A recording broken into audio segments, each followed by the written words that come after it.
Bueno, moi boas tardes a todos. Reanudamos o FIEC nesta segunda entrega da tarde e despois de escoitar a experiencia dun home, dun produtor como David Binder, non? Imos agora cunha muller e cun festival que van xuntos da man. Unha muller dinámica, unha muller emprendedora, independente, experta en facer soños realidade, porque facer un festival é un pouco eso, facer soños realidade. Eu sei que aquí hai xente, estou vendo algunha que coñezo, que facedes festivais.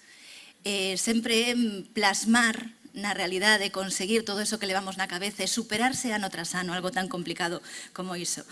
María Xila Cremasi é a muller e o festival chamase Hey Festival. Eu tamén escoitei Hai Festival, non? Creo que o de Hai Festival é unha maneira que nos estamos como levando a lingua castelán, pero é Hey Festival, non? Bueno, María Xila é unha muller nacida na Argentina, en Italia, en Chile, eso non sei se deberías explicarlo. Italo-Argentina, deixámoslo aí. Sí, estaría moi bien. Italo-Argentina. Licenciada en Historia, docente, ainda que non exerceu na Universidade Nacional de Cuyo, en Argentina, máster en xestión de políticas culturais, unha muller do activismo, sobre todo, activismo cultural. Empezou nas artes escénicas e donde ela se mete, pois remata moi metida. Entón, empezou nas artes escénicas e rematou tendo un teatro propio en Bos Aires. O festival é tan peculiar e tan curioso no seu nacemento como eu creo que esta muller. É un exemplo de como as cousas poden medrar máis do que se pode imaginar, verdade? Entón, hai 26 anos, nun lugar pequeno de Gales que se chamaba Hay Own Way, unha pequena vila de 1.200 habitantes aproximadamente, con 4 millóns de ovellas, 4 millóns de ovellas, hai que contalos, non? Como habitantes, penso. E con 41 librarías, sobre todo de libro usado, ou seja, realmente peculiar, non é moi habitual atopar un lugar así. Aí nace un festival que xa pensaba na literatura e en espallarse por outras artes. Entón, a raíz dese festival, no ano 2006, comezouse a levar a idea fora a outros lugares do mundo e enseguida se empezou na fala hispana, enseguida se empezou pois en América Latina e en España. En España empezou con ela, con Xila. En Segovia se está facendo o Hey Festival. Hoxe en día está repartido por un montón de países do mundo, distintos continentes. Falamos de máis de 10 países distintos onde se está celebrando este festival que ten que ver coa literatura e coas artes. Podemos dicir que ten que ver coas ideas, non? Principalmente. Ela é vicepresidenta do Consello Consultivo do Hey Festival de Literatura e Artes, é directora das edicións de España e tamén da de Budapest. Despois creo que nos explique por que é directora de 2 sitios tan lonxanos, de vivir no avión, non? E o Hey Festival ten distintos meses de celebración en distintos países do mundo. Se tiveramos un ano maravilloso, sabático e pagado, poderíamos ir, non, de Hey Festival en Hey Festival, pois prácticamente percorrendo o ano e o mundo. É codirectora dunha revista que moitos coñeceredes, que se chama Intramuros, e ten numerosos recoñecementos, pero hai algúns que quería salientar, non? Por exemplo, ela ten a medalla Johann Strauss da cidade de Viena e hai como 15 días, por aí 15 días, que ten a raíña Isabel II nomeou unha membro da Orde do Imperio Británico. O sea, que unha distinción que, non? Fermosa idea moi recente, ademais. E todo isto por a cultura. A cultura tamén ten condecoracións e iso de verdade que nos alegra. Bueno, o último Hey Festival é de hai nada, de setembro deste ano, en Segovia falamos, e ten un lema fermosísimo, o festival, que é Imagina el mundo. Nos hoxe imos ceder a palabra a Xila para imaginar con ela un festival e saber como desa imaginación despois se consigue facelo realidade. Gracias, Xila. No, muchísimas gracias. Moitísimas gracias, María. Con esta presentación é mellor marchar. Que fago agora? Que vou dicir agora para superar todo isto? Ben, esta primeira parte o Hey en xeral, que xa explicou ela perfectamente, e imos ir pasando rapidamente para que vexades os diferentes países. E agora preciso axuda. Ben, seguimos. Ben, aquí estamos en Segovia, en África, Nairobi, Beirut, o de Cartaxena de Indias.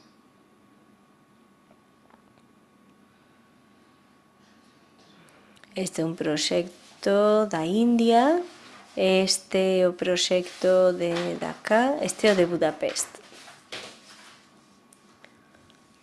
E agora, como facer que aparezan as fotos? Ben, preciso axuda. Ah, xa está, aquí están. Ai, agora veñen todas xuntas. Ben, falarei de Segovia. Esta é a inauguración que facemos todos os anos. Empezamos cun tren nunha igrexa, desplazamos 700 persoas na inauguración. É unha viaxe que sae de Chamartín en Renfe. Convidamos a moitísima xente, xornalistas, embaixadores, sponsors potenciais, e todos os anos hai un país convidado ao tren. Este ano foi Holanda. O que víamos antes era un diálogo, é dicir, a xente sae de Chamartín, subimos todos ao tren, chegamos a Segovia, a estación do tren, e de aí subimos a uns autobuses, dos autobuses imos ata a universidade que xa vimos, e na universidade que vimos que aí é University, onde hai unha catedral da época de Isabel II, hai unha conversa que dura 1 hora, e chamase Voces Libres, e son sempre dúas persoas que dialogan sobre un tema que teña que ver coa comunicación, a liberdade. Este ano era un xornalista de Guardian cun xornalista de El País. Falaban de todo o que sucedía, de todo o que acontecía no futuro dos medios de comunicación. Posto que o país convidado era Holanda, fixemos despois unha performance, un paseo cunha muller, non sei se podedes ver, unha muller que era como un Jeff Koons movible. É dicir, un vestido que pesa uns 30 kilos, con 600 flores, é unha muller que leva esta roupa mentres que unha orquesta toca. Foi unha primeira sorprendida en ver a cantidade de xente que estaba ao redor. Había moitísima xente, case 8.000 persoas segundo a policía. Ben, aí está. Este é outra performance que fixemos. Pararei aquí un segundo para dicir unhas cousas sobre isto. Este festival ten que ver coa palabra, coa celebración da palabra e coas conversas. Entón temos... Isto é o que acontece, como ten lugar na cidade de Segovia. Non sei, alguén coñece Segovia? Ben, moi ben, case todos. Ben, é unha cidade, sobre todo a parte antigua, que está chea de lugares maravillosos, igrexas románicas. Entón, o Festival de Segovia, cada festival modifícase cando chega a cidade. A cidade modifica a idea que nos tiñamos, que nos traíamos dende Inglaterra de facer un festival de debates. Por exemplo, en Inglaterra son só debates, baixo carpas. Chegamos a Segovia e cando vimos os lugares que había, comezamos a modificar o concepto orixinal e comezamos a darlle unha importancia cada vez maior a todo o que era o audiovisual para ocupar pouco a pouco todos os espazos da cidade antigua, da cidade bella. Todos os anos, como xa saben, todos os que diriximos festivais ou do sector cultural, todos os anos hai que reinventar, hai que facer o mesmo, pero que sexa dunha forma novedosa. Este ano incorporamos un globo que non existía. Ben, subirse ao globo, fixemos un concurso para xente que quería subir a este globo. Eu dixen que eu non, que eu quedaba abaixo. Houve moita xente, porén, que quixo subir, e o que facíamos era subir e lanzar poemas de San Juan de la Cruz e de Santa Teresa de Ávila, porque outra forma de incorporar o local é que se nós imos a un festival internacional temos que incorporar o local dos diferentes lugares. Por exemplo, unha das formas de incorporar o local é a través da celebración dos grandes que viviron en Segovia. Por exemplo, San Juan de la Cruz, non sabedes o que costou facer que subise o globo. Este é o xoves, ben, eu, pola dúbida de que fracasase a técnica, trouxen o programa do festival, os programas do ano pasado, do 2012, este outro que é do 2013. Este de 2013 non é o correcto, porque este ten uns erros de ortografía, tiven que reimprimir novamente, pero bueno, non tiña algúns erros de ortografía. Ben, os xoves comezamos coa literatura e con Francia. Entón, temos aquí un dos lugares, a Sala da Caixa Segovia, este evento en francés, e esta conversa coa revista Grazia. Ben, isto ten que ver con China. Nos fixemos este ano, ademais dos debates e das conversas, organizamos artes visuais. Isto que vedes aquí é unha exposición que se fai espectacular, que estará ata finais de mes. Fixémola aproveitando a celebración dos 40 anos de relacións entre China e España. Como xa dicía cando falaba con Nacho, o Hey Festival é unha fundación sen fin lucrativo. Dicir que todos os anos, igual que todas as fundacións, é unha fundación privada e non temos cartos para empezar a traballar.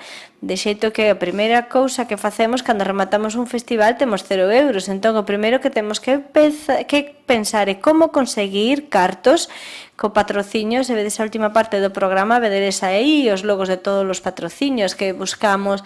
Entón, comezamos un traballo moi complexo que onde buscamos os patrocinios e inventamos os eventos e inventamos actividades que encaixen máis ou menos cos patrocinios, cos patrocinadores.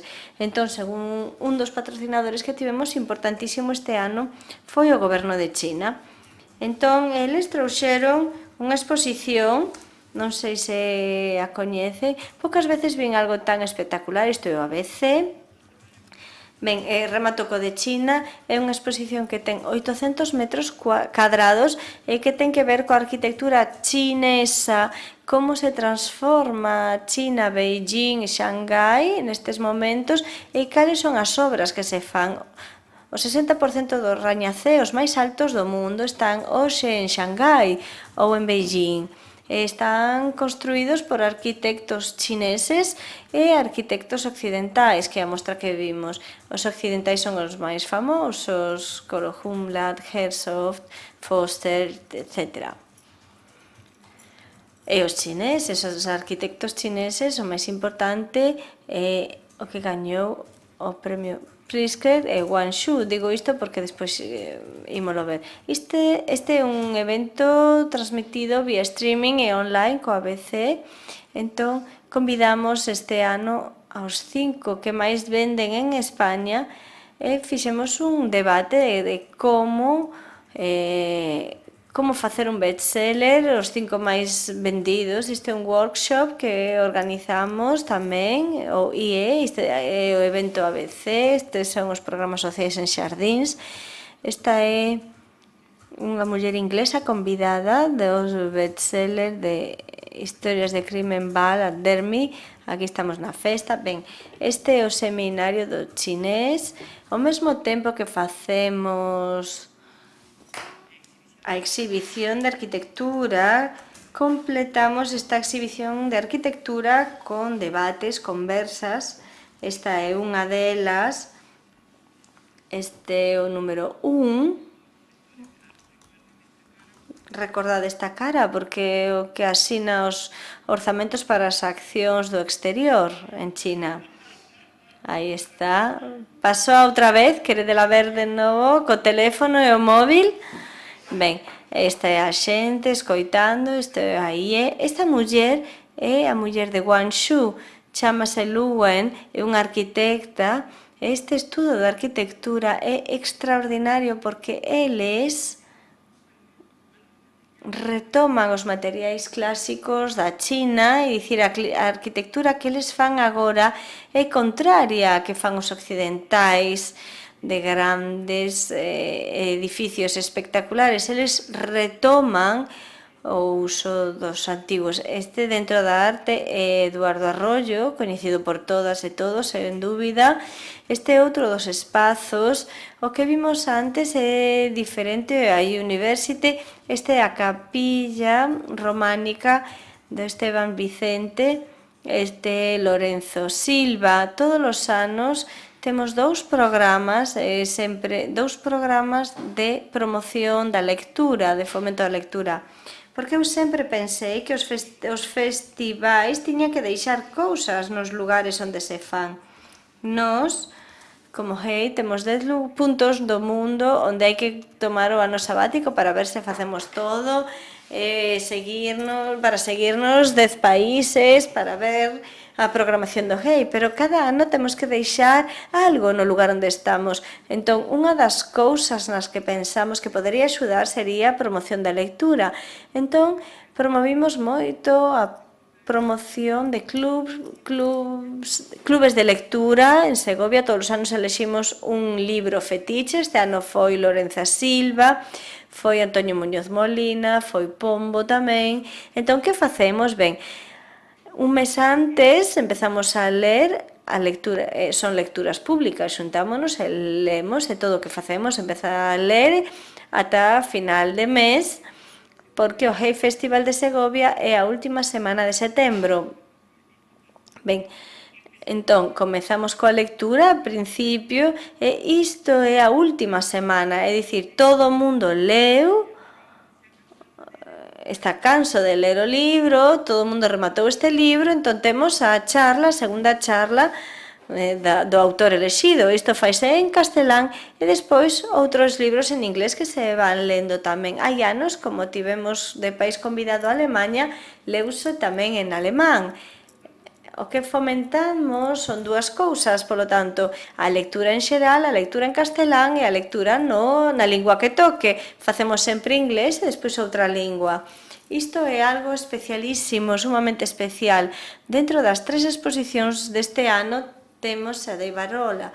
En sí foi unha performance, porque, como verán, os tamaños das obras tivemos isto, vese aquí pequeno, pero ollo, isto, cada unha destas pezas pesa 3 toneladas, é dicir, que traelas dende o norte, non sei exactamente de onde, pero sei que foi do norte, en camións enormes e cunhas grúas así, había que descargalas. Iso, que foi unha semana antes do festival, mobilizou a máis xente que todo o festival, case. Foi espectacular.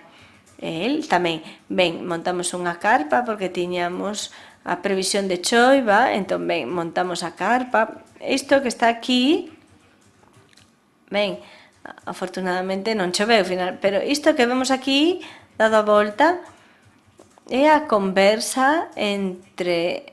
Este é un dos eventos estelares do festival. Foi a directora dos premios Pitker, Martha Ford, que é o vencedor Ken Guangxu, que é chinés, é a muller que vos mostrei antes. Ben, aquí está Martha Ford e Guangxu. Guangxu considerase...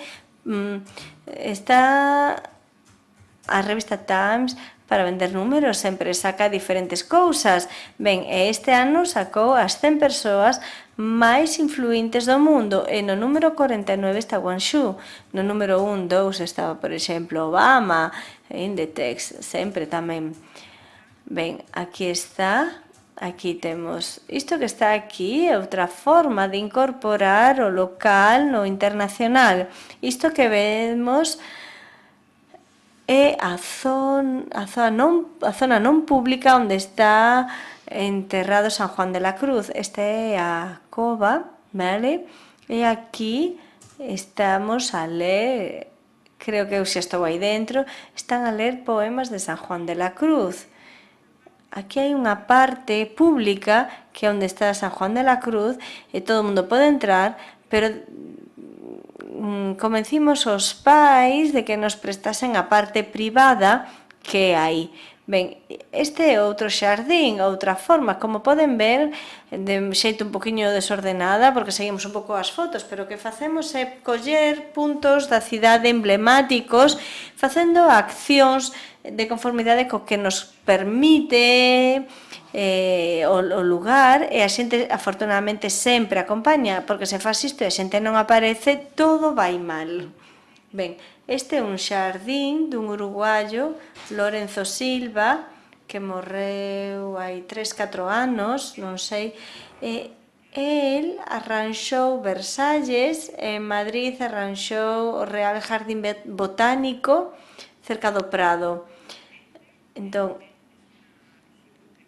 aquí fixemos a lectura de Gil de Viedma, que viviu tamén en Segovia, e mesturámolo coa lectura de poemas da India, de cousas de Gales, entón un pouco como un babel, cada un ven, lee o seu poema na lingua que lle corresponda. Aquí había 2 linguas nada máis, español, castelán e inglés. Ben, aquí temos a Ibarrola, outra vez a exposición foi, aí podedes ver un pouquiño o tamaño das esculturas coa xente ao lado. Ben, foi maravilloso.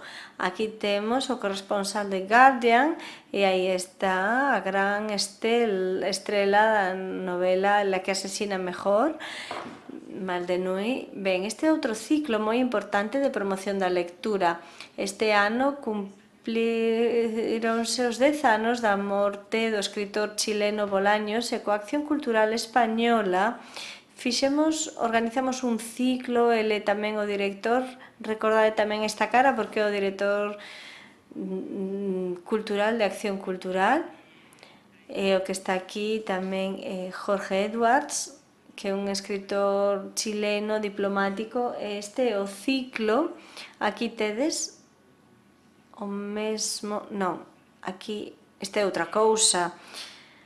Ben, o anterior é un ciclo sobre Bolaño e organizamos 5 reunións diferentes sobre Bolaño que vamos ir vendo.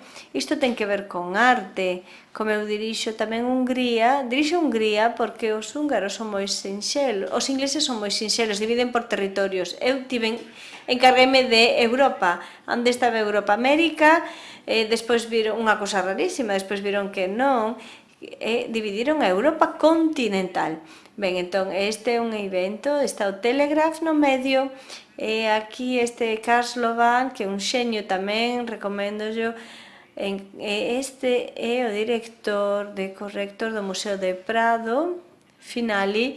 Entón, o tema da conversa era que facer coa crise e os grandes museos. Foi maravilloso, maravilloso. Eles dicían que había que dar un paso adiante porque os museos estaban cheos e non había orzamento para museos. O lugar onde nos atopamos, non sei se o vedes, este San Nicolás é outra igrexa románica. Aí están, outra vez, aquí. Ben, aquí temos o Teatro Juan Bravo. É unha conversa entre Viñas e Juan Cruz. En Segovia, o festival, a parte de debates e de conversas, ten tamén unha gran parte promovida polos libros, é dicir, que despois dos eventos hai sinatura de libros. En función do éxito, bueno, aquí está o Teatro Juan Bravo, aquí temos Rosa Montero, Ana Gavín, Natividad Preciado, unha conversa onde presentaron os seus últimos libros.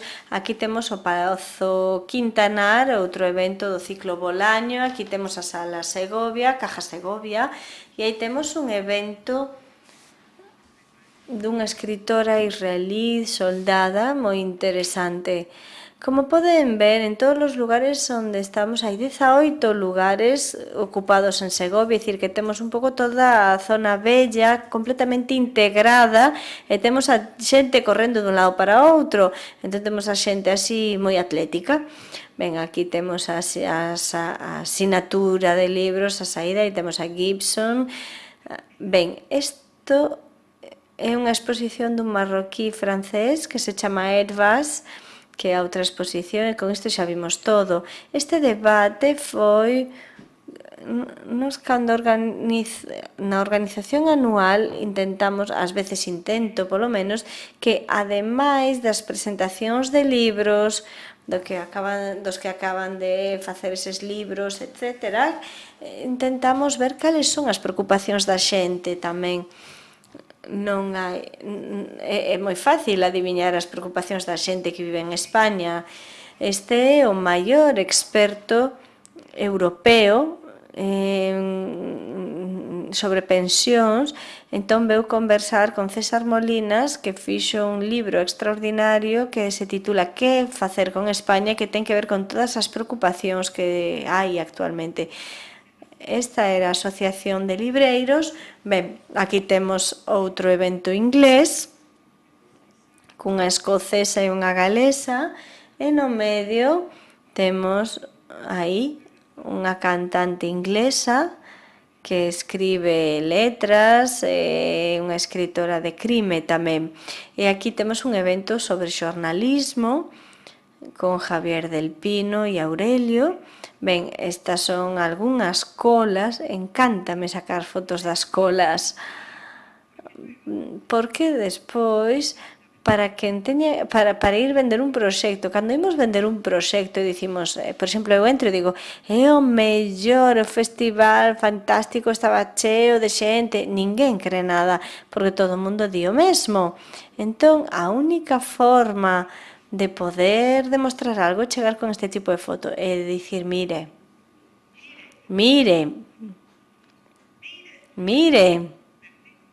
entenden? E isto parece unha tontería, pero tardei varios anos en darme conta. Eu ia coas fotos, por exemplo, dun escritor, dun autor, dun famoso, do que fose, e facía así. E a xente miraba e dicía, sí, vale, que bonito. Ata que dime de conta que precisaba un fotógrafo que en vez de sacar retratos maravillosos en riba do escenario sacase fotos do público. Tardei uns 3 anos en adivinalo. Agora xa o sabedes, a próxima vez fotógrafo para este outro lado. Aí temos, xa adivinaron, este foi outro evento estrela.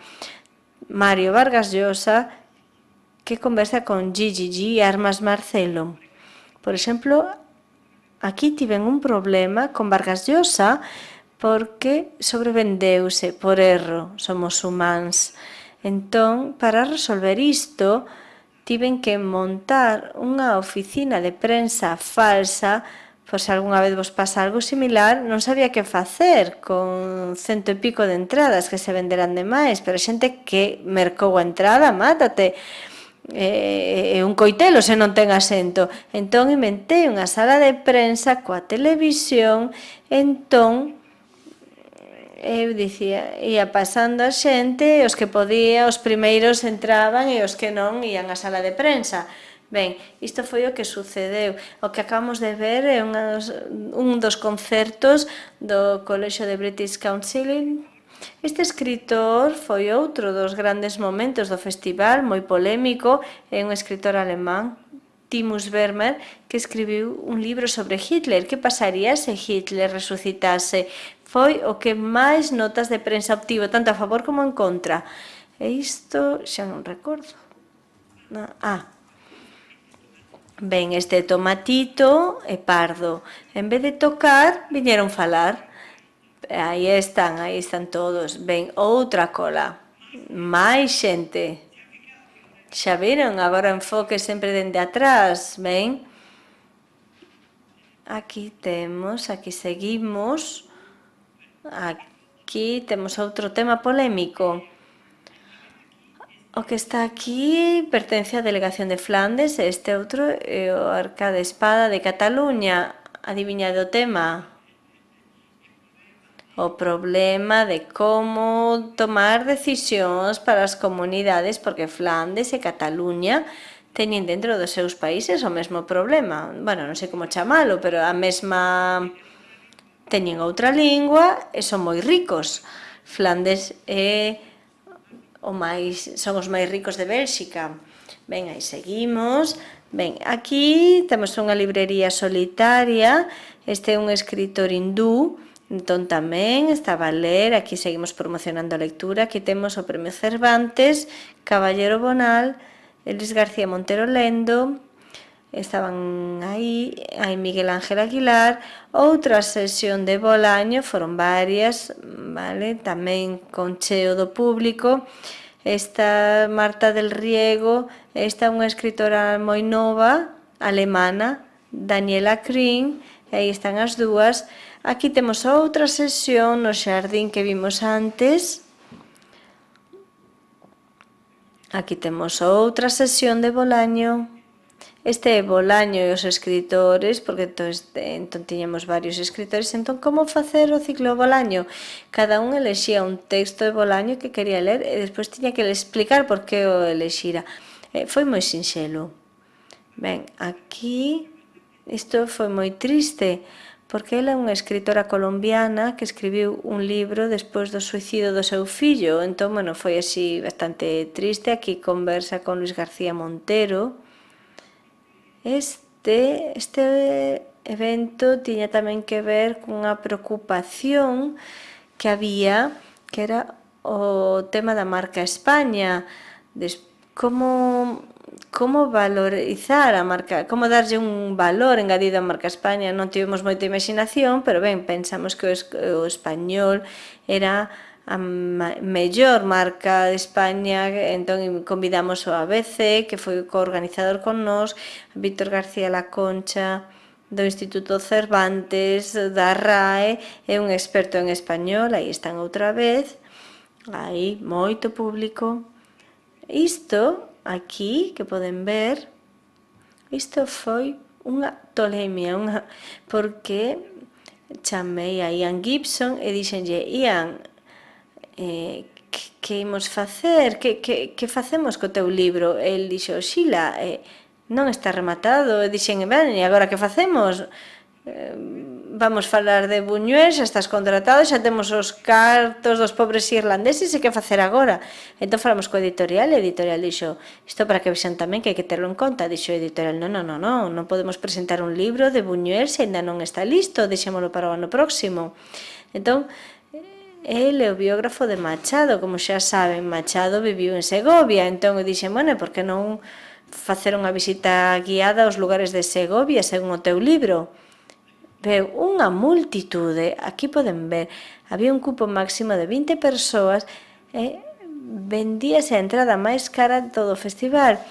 Todas as entradas son de 3 euros, excepto esta que era de 5. As 20 entradas de 5 euros, para que vexan que o prezo non ten moito que ver cando algo interesa. As 20 entradas vendéronse en 2 horas e todo o resto da xente apareceu sen entrada, colouse. Vexan a cantidade, colouse toda esta xente.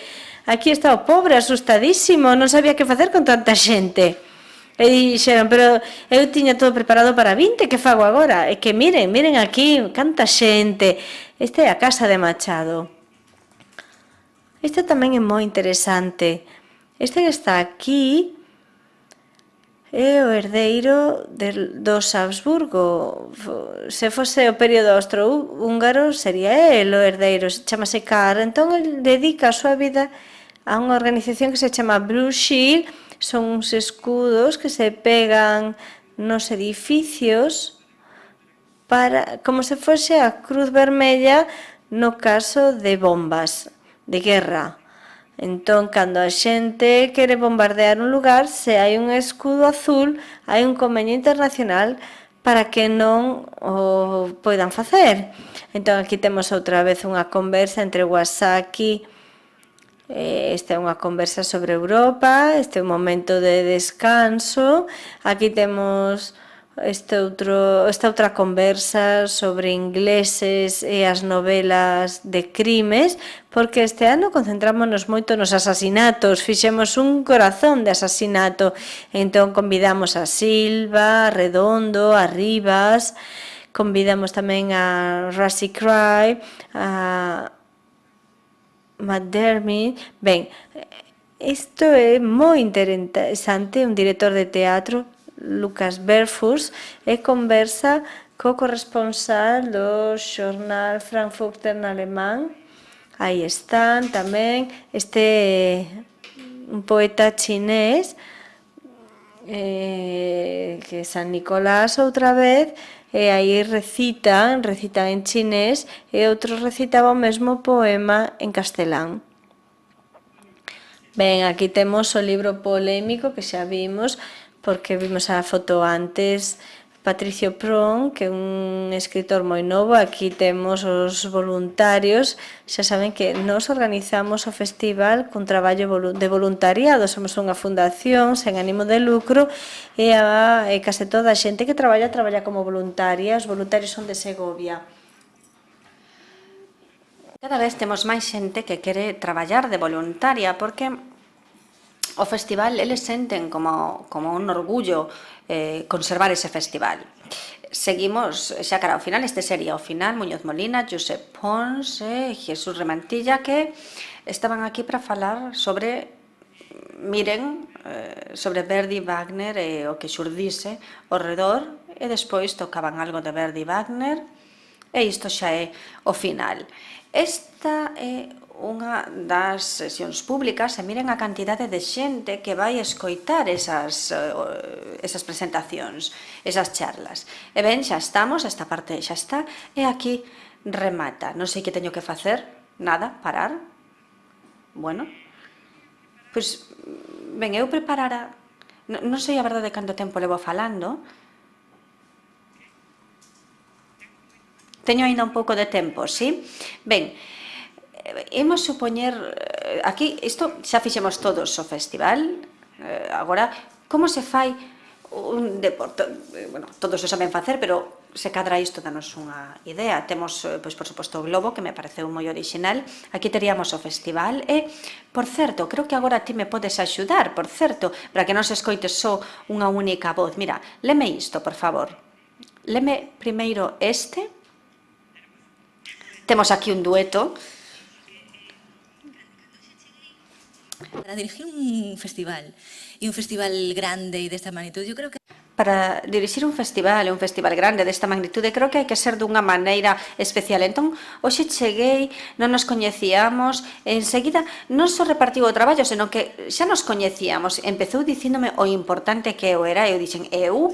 Ti? E logo dicíame, repartimos, bueno, cando falamos, por exemplo, é un pouco esa idea de compartir, que creo que ten moito que ver con dirixir festivais e con darlle precisamente a xente sitio e un lugar. Así que, claro, é un sentido do espectáculo. Teño aquí un profesional, unha profesional, como non a vou usar? A ver, isto é da La Vanguardia, recortes de prensa, e di así: un globo aerostático tripulado sobrevoa o acueduto mentres no seu interior se recitan e lanzan octavillas poemas de Santa Teresa de Jesús e San Juan de la Cruz.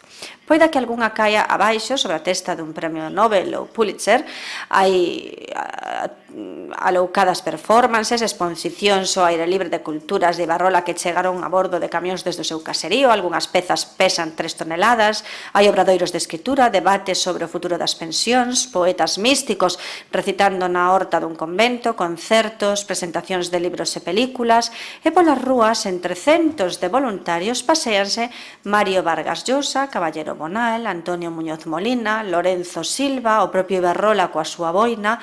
Onde estamos? Adivinaron, no Hey Festival de Segovia. Isto dice La Vanguardia. El País di o seguinte: é un exemplo para todos dunha actividade que ten unha calidade enorme, que arrastra xente, sponsors, e non hai máis que congratularse porque esteamos na 8ª edición e porque cheguen moitas máis. La Razón di: pero se a nómina en novela negra británica, Marque Van Delning, Chris Russell, aos que hai que unir a Lorenzo Silva, Dolores Redondos, é sobresaliente, máis o é no que se refire á lingua de Cervantes, o Premio Nobel Mario Vargas Llosa, os Premios Cervantes, José Manuel Caballero Bonal, Jorge Edwards e o Premio Príncipe de Asturias 2013, Antonio Muñoz Molina. La Vanguardia di: uns 140 invitados de 23 países converten esta cidade castelá na capital das letras e de moitas outras cousas. O Hey, xa o dixemos moitas outras veces, onde estaban vostedes aquel día? É máis ca un festival literario. ABC di: é un evento que une ponencias, relatorios, debates, obradoiros, exposicións, concertos e proxeccións dende unha perspectiva participativa para nos asomarmos aos universos das letras, o pensamento, a arte, o xornalismo, a arquitectura, a música, o cine, da man dos seus máximos expoñentes.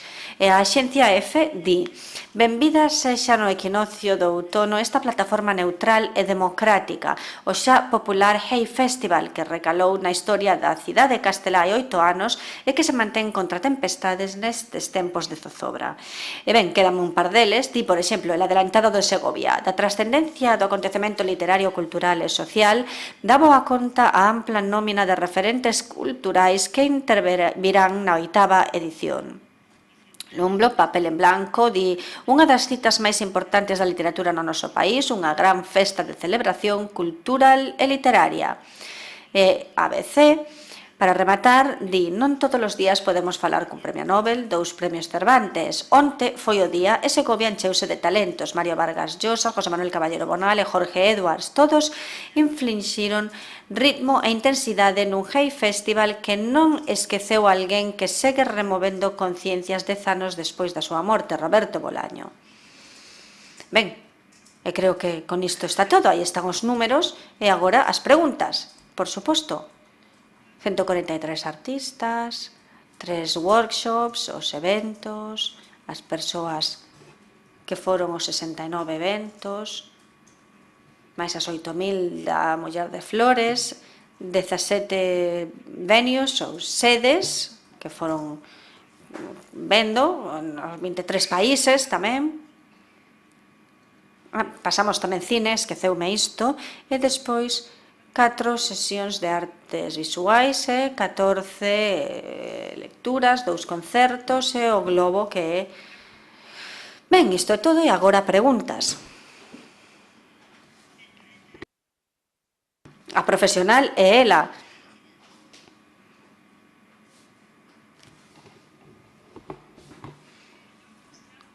Teño curiosidade por coñecer, falabas antes, e vemos os números, a cantidade de eventos que hai, e dicías antes que cada ano tes que reinventarte facendo o mesmo, e teño curiosidade por saber que é o que planeas facer de cara á seguinte edición.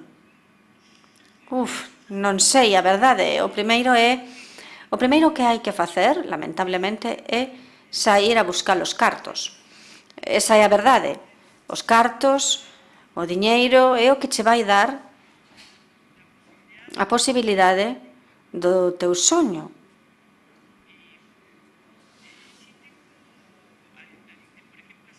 Sí que teño, por exemplo, sempre hai algunhas cousas que fago, pois, por exemplo, ten que ser internacional. Entón, pois ten que haber unha parte inglesa, xa veremos que outros conseguimos, pero en concreto, a parte disto, aínda non teño ningún nome na cabeza. Creo que ti querías un nome así, non? Para o próximo, ou unha idea?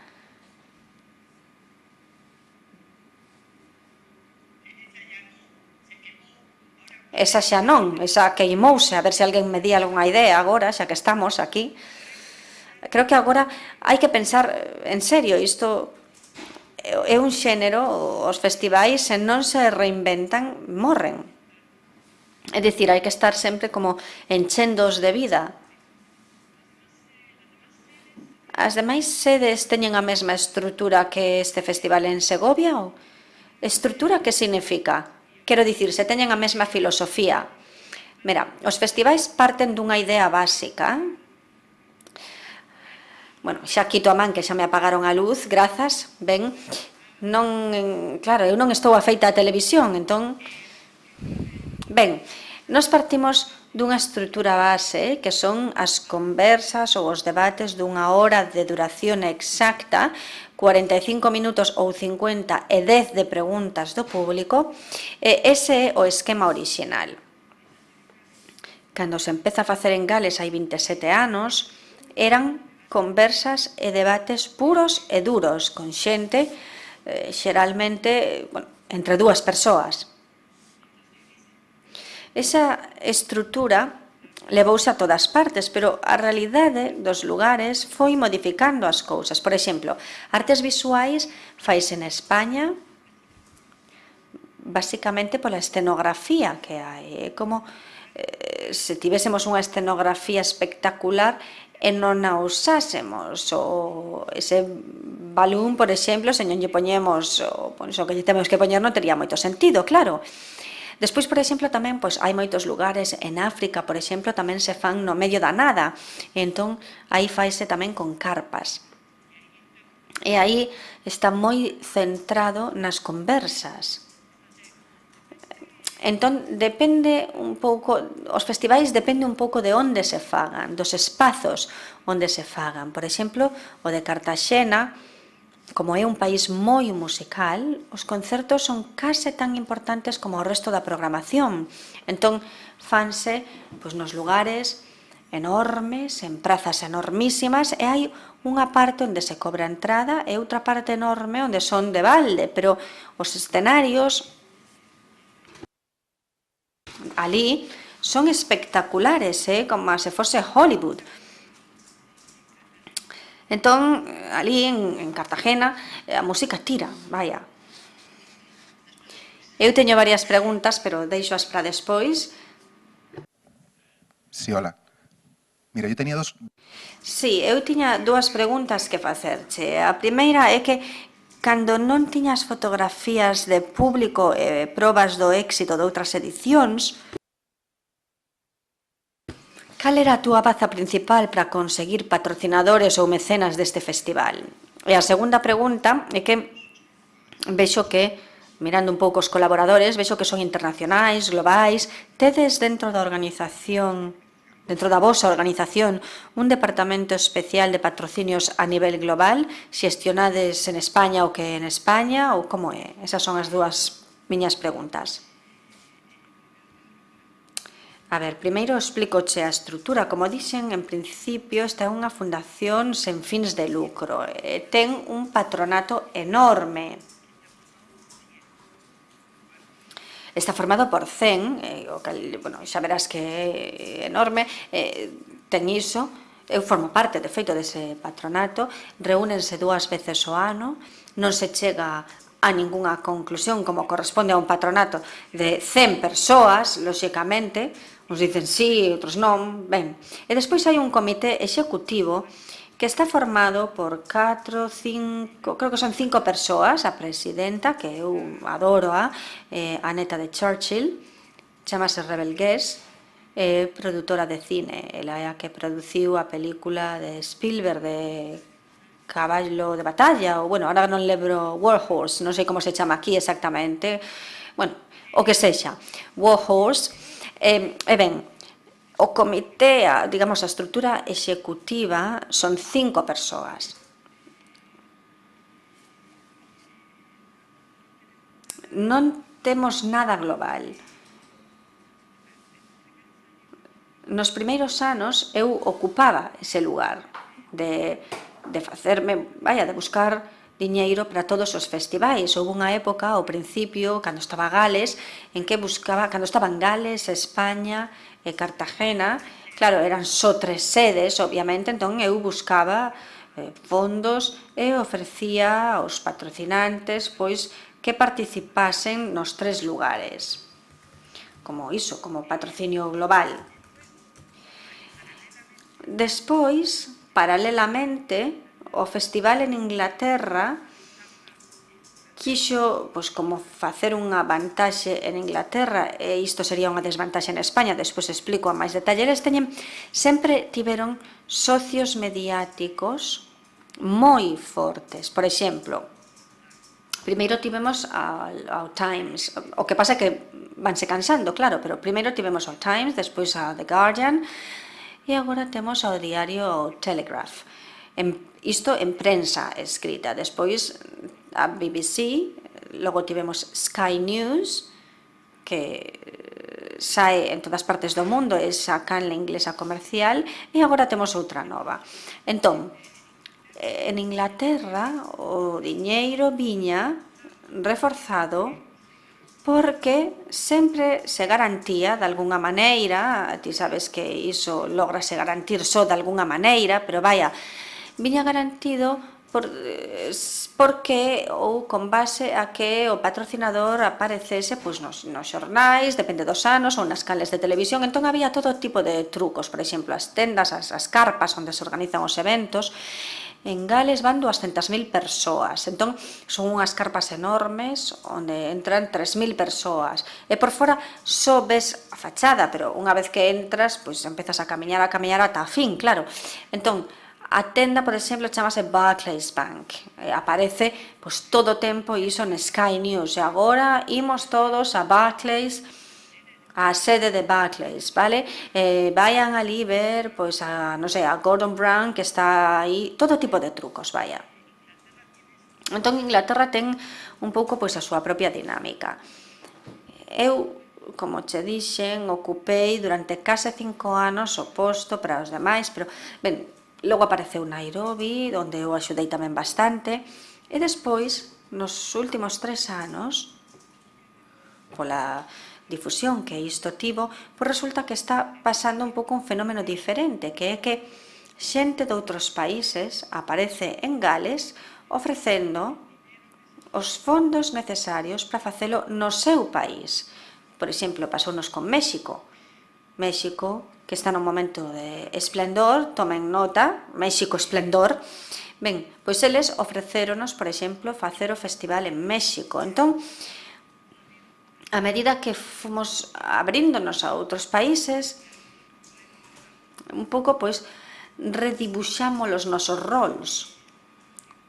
Entón, vaya, pois, eu sigo buscando fondos para Europa, que neste momento é o lugar máis difícil, onde menos cartos hai, lamento darles esta mala nova, pero é así, onde non hai cartos é en Europa, para a cultura, digo, claro, é onde máis se cortaron os orzamentos. Hola, boas tardes. Eu quería saber como se deciden as sedes dos países, como neste caso México que se ofrece, ou se hai pois, algún dos membros do comité que pois, ao mellor pois, propoña que sería interesante pois, abrir sede en algún país ou... Vouche contar dúas anécdotas, pero primeiro vouche dar unha resposta seria e logo dúas anécdotas. Como che digo, o comité executivo, que é onde se cociña todo, porque, como che volvo a dicir, imagínate, entre 100 é difícil, entón, no comité cociñase todo e xa se leva así como resolto ao gran comité, non?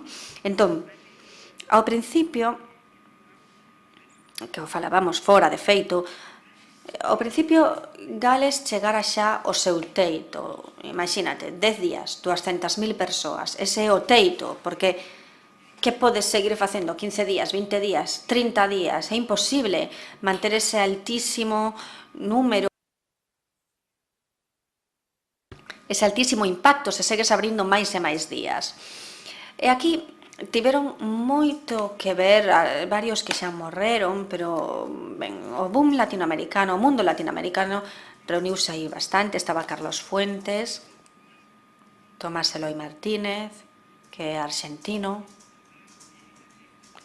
e estaba Gabriel García Márquez. E eles tres dixeron, digamos que convenceron o noso gran líder, que se chama Peter Florence, de que a única expansión posible era o idioma. Entón dixeron, español é o segundo idioma importante no mundo occidental. Entón, a primeira expansión foi precisamente por iso, porque un grupo de, digamos, pesos pesados da literatura dixo, hai que incorporar o idioma español.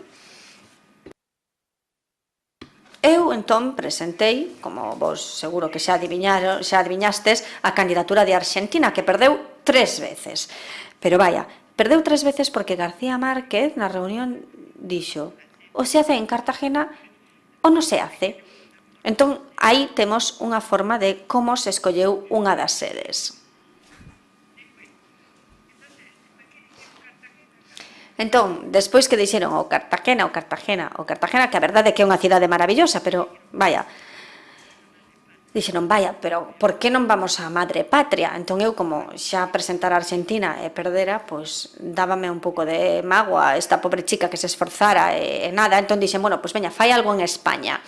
Entón eu, así como moi de manual, dixen, xa vimos co idioma inglés, non podemos ir a lugares onde haxa outro idioma. Entón, pois descartei, por exemplo, Cataluña por outro idioma, descartei o País Vasco, descartei Galicia, porque tiñan outro idioma máis que había que incluir, e dixen, mira, imos a Castela, e Castela, eu dixen, cal é Castela a Vella? E parece que me equivoquei, porque Castela a Vella non é onde estou, pero, bueno, xa non sei, cousas que pasan. Cousas que pasan, vaya.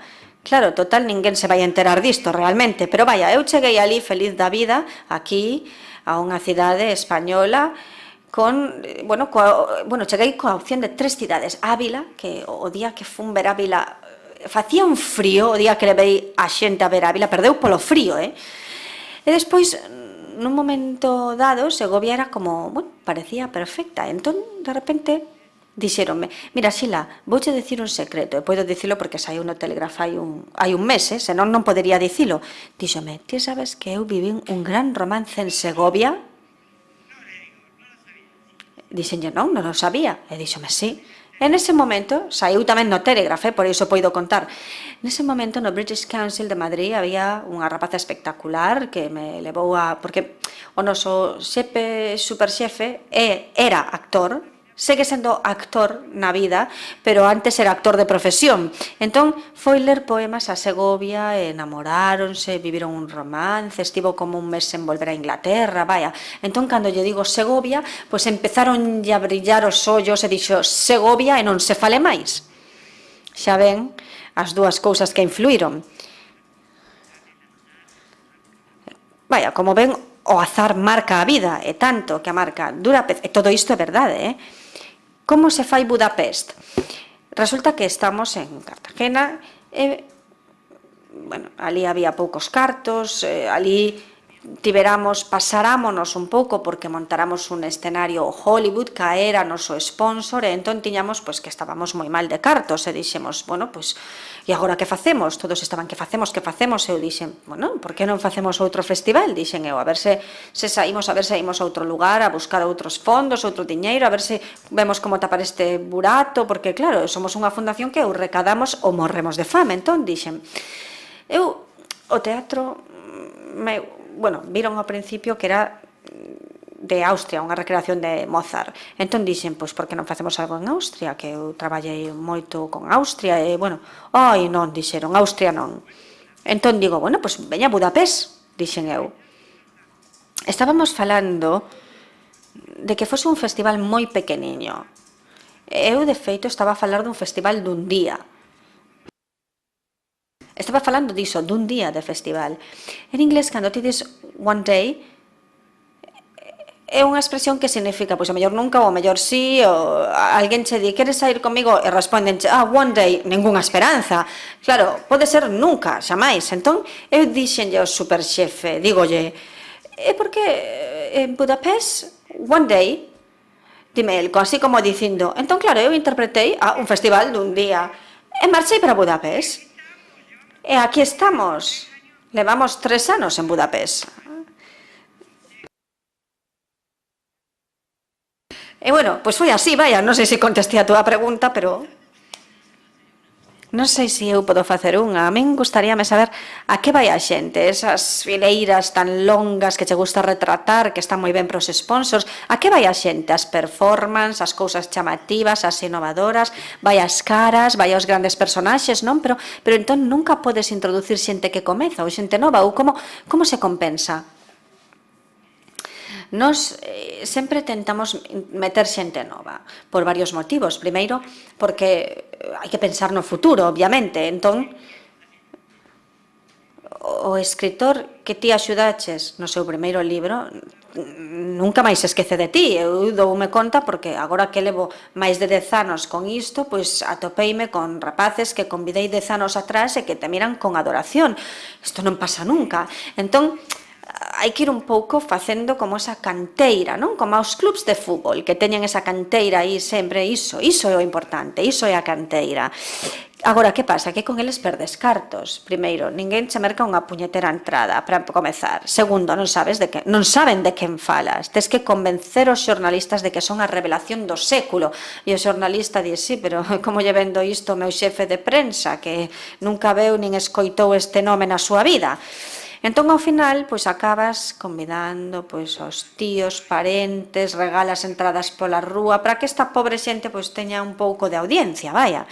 Porque, como dixen antes, ao pasar as transparencias, e isto sí que hai que anotalo, todos os convidados perdónanche o que sexa, que o taxi chegue tarde, que chove, que non chove, que a comida estea boa, pero que ninguén che vai perdoar é chegar a un auditorio baleiro. Iso, todo empeza a estar mal. Chegas a un auditorio, o que ven dar a súa charla atópase con que non hai xente e todo é un desastre. Así que, meu fillo, hai que ter pai, familia, amigos, xente a que recorrer, non?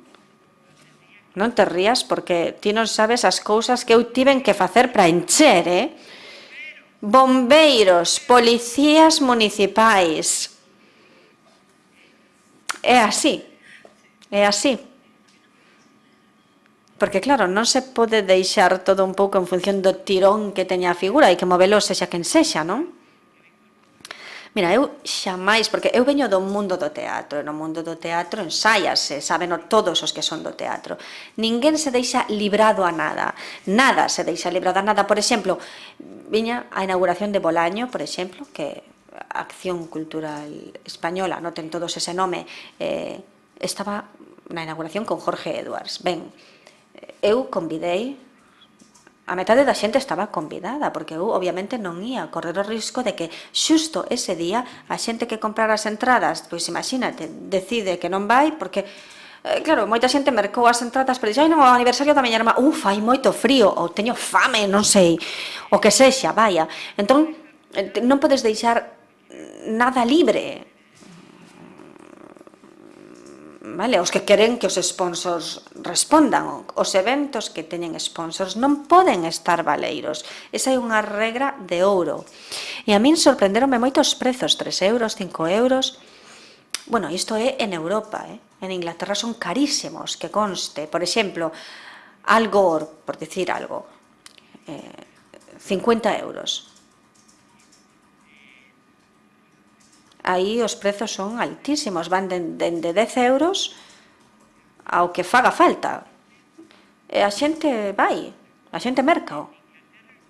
En Inglaterra o 50% dos cartos é un festival que custa, o de Gales é como todos os que van ver maña, o meu é como chiquitín, non? Entón, o de Gales é un festival de 7 millóns de euros ou máis, a metade deses cartos veñen por entradas, pero iso é Inglaterra. Pero a cultura non debe ser de balde, non é algo que sempre se fala, entrada ainda que sexa pequeniña, pero entrada. Mira, esa é unha cousa que eu creo, que eu pelexei con moita xente, con todo o mundo por este tema. A min pasoume varias veces, non nos meus festivais, pero moitas veces que estamos, pois, por exemplo, aquí dando algo, e ves de pronto unha fileira inteira de balde, non? Que se levanta na metade da charla. E a señora dille, ou pode ser un señor, vaya, mira, isto é un coñazo, imos tomar unha cerveciña ao bar? Érguese toda a fila completa, pero por que non marcha ela só a tomar esa cerveciña ao bar? Non, marcha e leva a metade da xente. Iso pasa. Entón, non se pode deixar a cultura de balde, porque ten que haber como un ritual. 3 euros, ten que haber un ritual. Ti tes que ir comprar a entrada, tes que facer, esperar nesa fila, que non che entre ben a web. A web nosa é imposible marcar unha entrada a través dela. De verdade, xúrocho, é imposible. Téntao esta noite, se mercas unha entrada a través da nosa web, que é en Gales, eu xúroche que che regalo a VIP Ouro, que che permite entrar a todos os eventos de Segovia. Eu que tiven que facer? Porque os de Gales tamén, xa vedes que son, en fin, eu digolles, rapaces, a xente non fala inglés.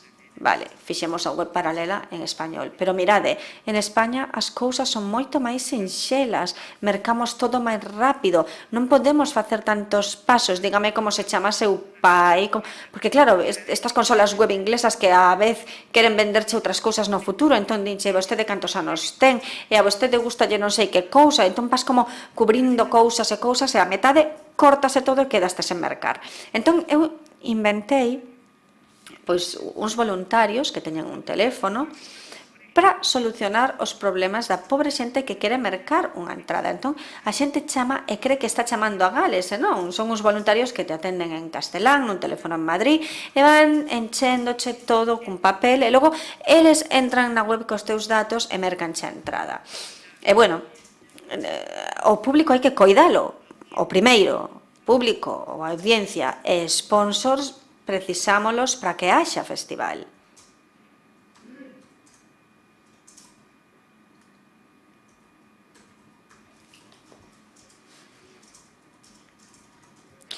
Bueno, xa falastes un pouco sobre a pregunta que quero facer, pero querería incidir un pouco máis. Comentas que traballades un pouco esa canteira dos posibles que van intervir, pero creo que todos os aquí presentes temos claro que a lectura é o futuro da nosa sociedade, non? Entón, que parte de empeño empregades para promocionar o noso festival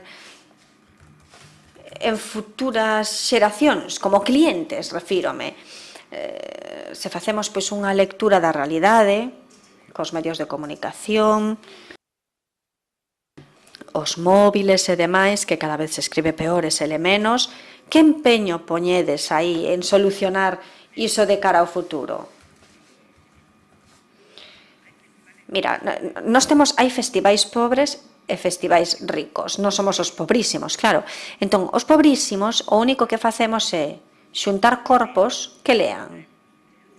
Entón, facemos moitas lecturas públicas. Nos regalamos entradas gratis aos estudantes, chegamos a regalar ata o 30% por evento. A verdade é que non veñen a nada que non lles interese. Podesles regalar o que sexa, que senón... Mira, unha das desilusións máis grandes que levei foi... Todos os anos damos o 30 ou o 40 ou o que faga falta de balde a todos os estudantes e xente nova, desempregados, etc., con tal de que veñan. Ben, eu puxen un concerto que se chamaba Red Russian, ou non lembro, Russian Red, que era divino. Era unha entrada cara, cara para os 3 euros, claro, custaba 15 euros. Vendeuse en medio día. Toda a xente nova do mundo, o único que quería era iso. Todo outro que ofrecíamos non lle interesaba a ninguén. Claro, isto, pois... Entón, dende os festivais pobres, digamos, os máis pobres, facemos o que podemos. Regalamos entradas, facemos lecturas, convidamos a xente nova que nos parece que pode estar interesada, logo hai algúns aos que non lles interesa, pero vaya, intentámolo. Agora, en Gales, que si é un festival rico, eles fan moitísima, eles teñen un programa para nenos, por exemplo, entón xa os pillan desde pequeniños. O programa de escritores de nenos é un programa especial de escritores para adolescentes. Entón, iso énchese. E veñen, eles levan xa moitos anos facendo iso, por suposto. Cando vas ali que ves 200.000 persoas, que é unha toleada, non che recomendo, recoméndoche que vayas, pero digoche unha toleada, que conste, é unha cantidade enorme de xente. Ben, a parte da xente nova está separada, a parte dos rapaces está separada e está chea de familia, ou seja, que ali hai toda unha cuestión pois, de marketing, traballando coas editoriais, coas publicacións para os nenos, e claro, agora, como todo o mundo xa sabe, ademais, os nenos, o que antes eran os adolescentes, que todas as empresas querían venderlles cousas, agora queren vendérllelo todo aos nenos, así que está cheo de empresas que queren patrocinarche pois libros desta idade, por exemplo, etc. Creo que quedan preguntas.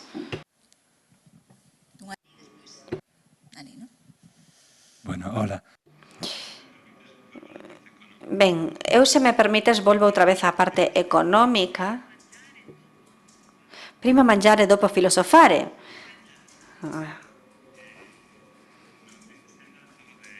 A ver, déchesnos o dato do montante total do orzamento de Gales, non? 7 millóns de euros. Pero en Segovia gustaríame saber que orzamento anual manexades, son 3 días de festival, non? Eu estábame intentando facer unha composición por ingresos de entradas, de venda de billetes, claro, pero, bueno, 1000 asistentes, 3, 5, pero claro, comezas a falar de convidados e creo que a miña hipótese non vai valer. Entón, non sei se nos podes debuxar máis ou menos. Cal é o orzamento total do festival? As 3 grandes entradas, canto se consegue pola venda de billetes, canto de patrocinadores privados e canto contribúe a administración pública. Ben, perfecto, imos facer un pacto de cabaleiros. Eu, que son a que levo isto, perdo a metade da miña vida neste tema. Nos asinamos coas empresas, e a vostedes valles pasar o mesmo. A ver, as empresas danche os cartos, pero tes que asinar un convenio de confidencialidade segundo o cal non podes revelar a cantidade que cada un dos sponsors privados che deu. E atención, que nunca se lles socorra, perdoade por dicir isto, nunca se lles socorra dicir unha cantidade que che deu un sponsor privado, pero eu voucho dicir en global e ninguén vai saber de onde ven cada parte. En fin, en España as entradas e tamén en Budapest son bastante baratas. En Budapest son un pouco máis altas que aquí, que consta. Aquí son 3, en Budapest son 5 ou 7. Xa fixeches a multiplicación e non dá. Claro, non dá nada, obviamente. En realidade, os cartos veñen de... Nos temos unha parte pública que está formada polo Concello de Segovia. Este número podo dalo porque o dan eles, son 60.000 euros, é o que nos dá o Concello de Segovia. Despois temos a Junta, o Goberno Autonómico, que é todo raro porque páganme accións. Entón nunca está moi claro que fondos veñen desa Junta realmente. A Deputación tamén é todo un pouco raro porque nos prestan o teatro, os técnicos, isto, pero efectivo nada. E despois está a parte privada que é onde realmente, neste caso, é de onde realmente veñen os cartos para Segovia. O orzamento deste ano, eu pecheino. Como se manexa ese orzamento privado? Eu fago 2 tipos de convenios coa xente. Bueno, fago 70, e se fai falta 115, pero digamos, para aclarar agora isto, hai un onde me dan cartos, entón eu fago esa tradicional factura, e eles mandanme os cartos a Gales, e eu o único que pedín, cando empecé a traballar co GEI, xa hai máis de 10 anos, é que eu non quería tocar eses cartos, e dicíanme, por qué? E dixen, mira, a única maneira de poder programar en paz nunha fundación de 100 membros é non tocar os cartos. Entón, os cartos van dos sponsors, dos patrocinadores ou das institucións públicas directo a Gales. Eu si autorizo ese pagamento, obviamente, autorizo que isto sexa así, e eles mandan os cartos a Gales. E isto deu-me unha tranquilidade enorme. Entón, eu vou ver os privados e eu fago o que o privado lle convén. Por iso che digo que podo ter unha enorme cantidade de opcións. Entón, un exemplo, estou pensando en que caso concreto podería dicir, que non sei cal. Imaginemos, vou ver a un e digo, mira, preciso que me axudes. Entón, todos comezan co mesmo alegría. É que non temos cartos, temos que botar xente, que non podemos isto, que logo que isto nos custa moito, que non sei que. Bueno, entón eu digolles, a ver, en concreto, como me podes axudar? Entón, dime, pois, por exemplo, os brasileiros, dime, bueno, eu podería, por exemplo, pagar o traslado da obra de Ibarrola, as 3 toneladas, a biches o que era, e poderíamos pagar o vídeo, iso sí, facémolo nós, o vídeo, o meu departamento de non sei que. Perfecto, pero non me fagas en portugués, o único, porque para que a xente o entenda. Bueno, entón vas pouco a pouco solucionando, pois segundo a ese patrocinador lle veña mellor. Isto hai xente que non o pode facer porque se pecha en dicir necesito 3.000 euros ou necesito 30.000. Non, eu creo que hai que dicir como me podes axudar. Entón, vas sacando. Había unha época de ouro que existiu en España, xuro por Deus, son testemunha, onde as empresas tiñan cartos para a cultura. Entón ti ías e dicías, vou facer, por exemplo, o tren, que o montei rapidísimo, que é a inauguración do GEI, unha semana antes xusto do GEI. Ese é un evento que custa 100.000 euros. E iso pagan os patrocinadores. O tren custa 25.000 euros. Agora, hai cousas que eu fago que as paguen directamente e hai cousas que eles prefiren que eu lles faga unha factura e danme os cartos a min. Entón, eu acepto todo. Este ano eu, de feito, estive cerca do $500.000, que ti xa verás que coas entradas, as entradas, creo que 3 con toda a cantidade que se regalan, eu creo que, non sei, 30.000, 20.000 euros, non sei o que chegamos a sacar. Iso, pois prácticamente non facemos nada coas entradas, claro, pero sí armamos un público que ten que loitar pola súa entrada, ten que facer, sabes, esa cola, ten que mercala, entón xa chega como cunha mística de respeto, non? Que a fin de contas é do que se trata.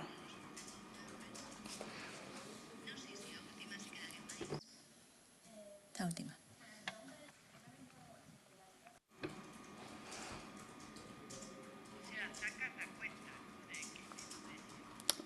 Sacas a conta, non? De que menos dun cuarto dos fondos públicos, quero dicir. Esqueceume dicir unha cousa ao que me preguntou, perdón, que despois está o Ministerio de Cultura, que son fondos públicos, está a Biblioteca Nacional de España, que tamén é diñeiro público, e está Acción Cultural. Entón, grosso modo, diríache que, non sei, 100.000 euros, 120.000... 130, 140.000 de fondos públicos e o resto privados. E os fondos privados das dúas fórmulas, non? Mira, ti sabes canto pagaron os patrocinadores? Este dato seino porque o falei con un deles en pasaxes vía aérea este ano. Os patrocinadores, non eu. Máis de 100.000 euros. Por qué? Porque a exposición de China viñeron 20 persoas a instalalo. Eles non teñen problema de vir 20, 30 os que fagan falta, claro, pero despois viñeron os arquitectos, os curators, os conservadores da exposición, despois veñen as mulleres acompañando os homes, claro, que está moi ben, pero... E despois veñen as grandes estrelas e logo veñen pois os traductores, porque veñen todos cos seus traductores, que está moi ben. Traductores non para o evento, traductores para acompañalos. Aínda que os chineses de clase A falan todos inglés e algúns falan español. Bueno, mi pregunta era... A miña pregunta era que supoño que nun evento onde as entradas son tan importantes, os grandes grupos editoriais son un sponsor moi atractivo.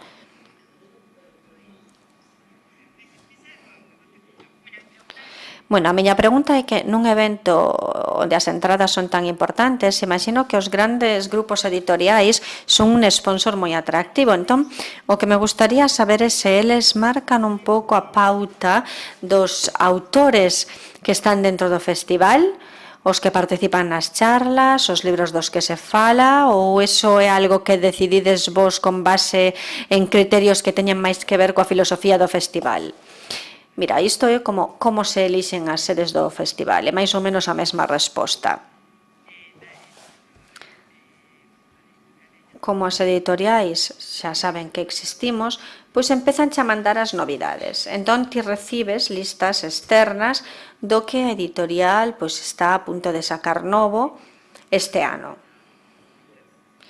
Agora xa 2014. Entón, por exemplo, é o ano de Platero e yo, como se chama Juan Ramón Jiménez. Ben, pois eu levo unha lista sempre así de libros enormes sobre Juan Ramón Jiménez aos zonas de lectura. Entón, as editoriais mandanche as listas, a lista de todas as súas novidades que van ter, vanchas mandando máis ou menos, e ti o que fas é coller esa lista e vaya, aí depende un pouco de quen dirixa o festival. Por exemplo, hai algúns que os dirixo eu, pois porque... Pero eu, en xeral, o que fago, o meu caso, algúns directores son... Bueno, cada director ten un pouco pois, a súa forma, non? Eu o que fago é sentarme coa editorial e pedirlle que me aconselle. Iso é o primeiro que fago. Digo, a ver, cal é para ti o máis interesante? Claro, cando hai algo obvio como Vargas Llosa, pois obviamente, a ver, hai cousas como obvias, non? Pero logo os que non son obvios, pois eu sempre pido que me asesoren. E logo non esquezas que as vendas baixaron en España de maneira estrepitosa. Eu este ano non, pero o ano pasado ou o anterior, perdón pola antigüidade do dato, pero eu recordo que eu convidei a Eduardo Mendoza, que me parece extraordinario, maravilloso, era o récord de vendas semanais, semanal, en todos os xornais, viña récord de vendas, pois a través da amizade con alguén da editorial, dixenlle, cal é o récord? Vostede non tedes o récord, non? Si, canto se vende por semana? E dime, mira, é tanta a crise que non se venden máis de 700 libros por semana. E digo, oye, canto se vendía antes por semana? Pois podían venderse 50.000, 10.000, 3.000... É dicir, baixamos as vendas ata tal punto que, claro, que é un bestseller hoxe? A ver, hai algúns bestseller que sí que seguen tirando, pero baixou moitísimo a venda. Entón, a ti ou a relación coa editorial modificouse, porque como que estamos todos pobres, non? Entón xa tampouco se pode presionar moito a editorial para que che paguen moitas cousas, porque é que nin eles o poden facer. Entón, hai que ir aí un pouco movendo os fíos con coidado. Aos autores encántalles que o editor os acompañe. Entón, é unha relación que debes de coidar tamén. Como poidas, polo menos.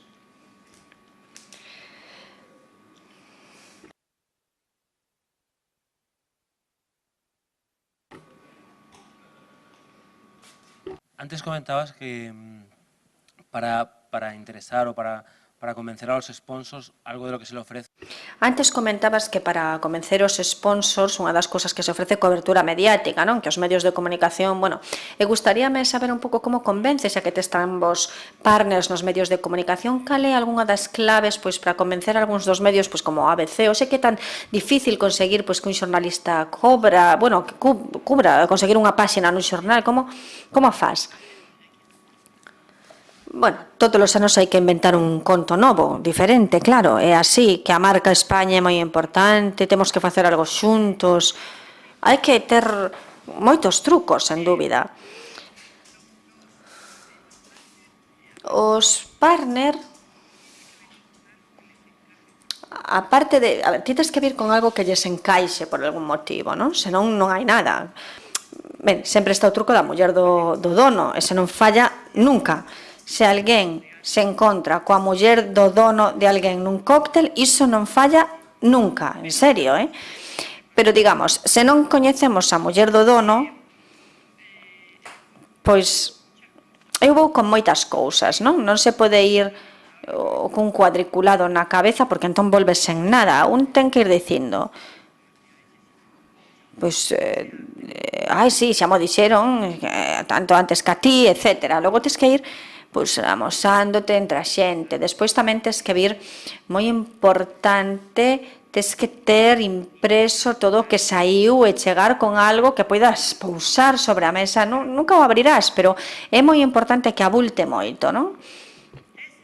Vostedes rinse, pero eu xurolles por Deus que é verdade. Eu chego con cousas así, pum, sobre a mesa, e digo, tivemos unha cobertura, tal, tantos millóns e tal. E, bueno, despois alguén, as empresas de recortes, poñenche arriba o que vale a páxina. Non sei se o viron.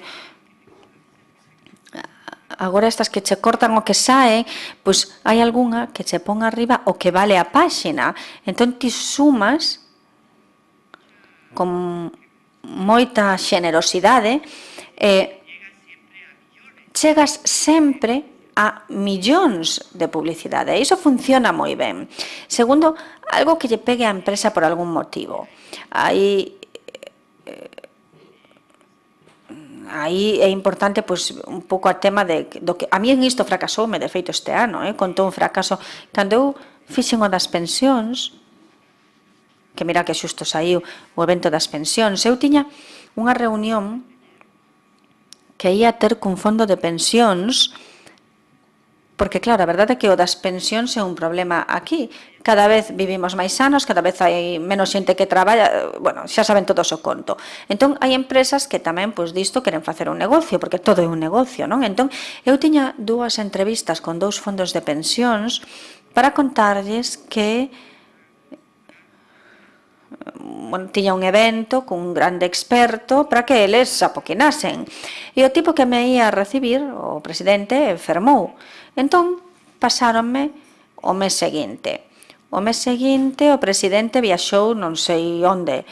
Final da película, pois que cubrín un evento, así. É así. Pero claro, hai que ir vendo un pouco, hai que estudar un pouquiño pois a quen podemos dirixirnos, e o que axuda moito en España, non noutras partes do mundo, pero como estamos en España, o que axuda moito en España, hai, por exemplo, unha cousa que en Inglaterra se chama cool letter, pero non no sentido de cool, non como dicía antes o rapaz, senón no sentido de frío, de cold, que significa a carta fría, cold letter. Aquí en España isto non funciona. Eu, por exemplo, séntome no ordenador e mando 700 cartas a 700 patrocinadores, non serven para nada. Agora, ao mesmo tempo que digo isto, tamén debo dicir que eu, como estou chea de voluntarias, que ás veces non sei que tarefa darlles, porque todos queren ser voluntarias, eu non quero desanimar a xente nova, entón tomo voluntarias, perfecto, e ás veces puxen algún a mandar cartas e cartas e cartas, e de 1000 cartas contestaron 3. Entón, ás veces hai un milagre, sí. Pero vaya, digamos que aquí o que funciona é que alguén te conecte por algún motivo coa empresa. Eu, por exemplo, o último patrocinador co que contactei e que conseguín para Segovia, chegoume e díxome, ti sabes que a muller do dono de tal empresa é fanática da arquitectura? Eu dixen, no. Ti sabes que é a súa paixón? No. Mira, por que non a convidas? Pois, eu todos os anos fago un evento de arquitectura que é o mellor, eu creo que é o mellor de España, pero claro, non o podo dicir eu, non? Que é poner a directora dos premios Pulitzer con ese gañador, que, bueno, é espectacular. Entón, con este dato, fun ver o home da señora a que lle gustaba a arquitectura e todo o tempo dicíalle, e vou facer un evento de arquitectura. Entón contáballe outra cousa, e haberá un evento de arquitectura. Entón, bueno, o tipo xa marchou para casa, claro, co evento de arquitectura grabado. Vostedes rinse, pero é verdade o que lles conto, sí. É así. Resultou unha tarde maravillosa con Xile. Eu creo que aprendimos todos moito porque, sobre todo, penso que fuches moi sincera, non? Que se pode aprender que falou de tú a tú con todo o mundo contando secretos e realidades do festival. Xila, moitísimas gracias por estar hoxe aquí, por atendernos, e gracias a todos vos, pero que fora de moitísimo proveito. Eu encantadísima desta tarde na vosa compañía. Graciñas. Muchas gracias.